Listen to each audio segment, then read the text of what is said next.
Every summer, the island of Sodor is very busy. Holidaymakers love to sightsee, and when the weather is fine, there is no better place to visit. Some people like to go to the mountains. Others like the valleys. Children love the seaside. One morning, Thomas was puffing along the line that runs by the coast. His two coaches, Annie and Clarabelle, were packed with children going to the beach. Everyone was happy. Percy was taking some freight cars to the harbor. "Hello, Thomas. You look cheerful. I wish I could take children today instead of freight cars." "They're the Vickers Sunday School," explained Thomas. "I'm busy this evening, but the station master says I can ask you to take the children home." "Of course I will," promised Percy. Later, Percy saw Harold. "Sorry, Percy. Can't talk. I'm on high alert." "Why?" "Bad weather's due. My help's always needed." "Mind how you go, Percy." "Huh," huffed Percy. "As long as I've got rails to run on, I can go anywhere in any weather anyhow. Goodbye."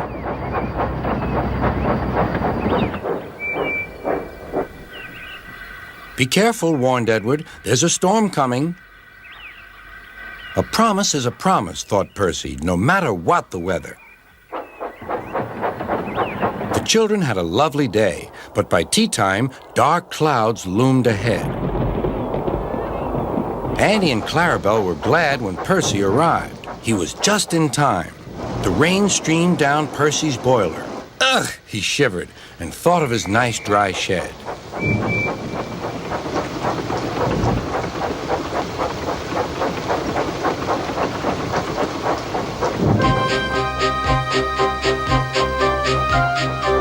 Percy struggled on past coastal villages and into the countryside.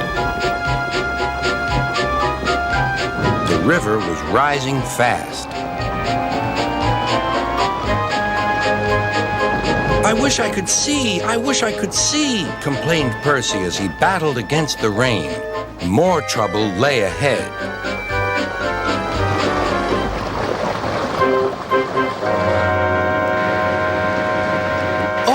Hissed Percy. "The water is sloshing my fire."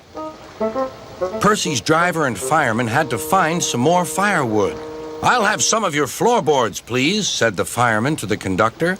"I only swept the floor this morning," grumbled the conductor, but he still helped. Soon Percy's fire was burning well. He felt warm and comfortable again. Then he saw Harold. "Oh dear," thought Percy. "Harold's come to laugh at me." Something thudded onto Percy's boiler. "Ow!" exclaimed Percy. "He needn't throw things." "It's a parachute," laughed his driver. "Harold's dropping hot drinks for us." "Thank you, Harold," whistled Percy. "Good to be of service," replied Harold and buzzed away. The water lapped Percy's wheels. Percy was losing steam again, but he plunged bravely on. "I promised," he panted. "I promised." He made one more big effort, and at last, exhausted but triumphant, he brought the train home. "Well done, Percy," cheered Thomas. "You kept your promise, despite everything." Sir Topham had arrived in Harold. First he thanked the men, then Percy. "Harold told me you were a wizard. He said he can beat you at some things, but not at being a submarine. I don't know what you two get up to sometimes, but I do know that you're a really useful engine." "Oh, sir," whispered Percy happily.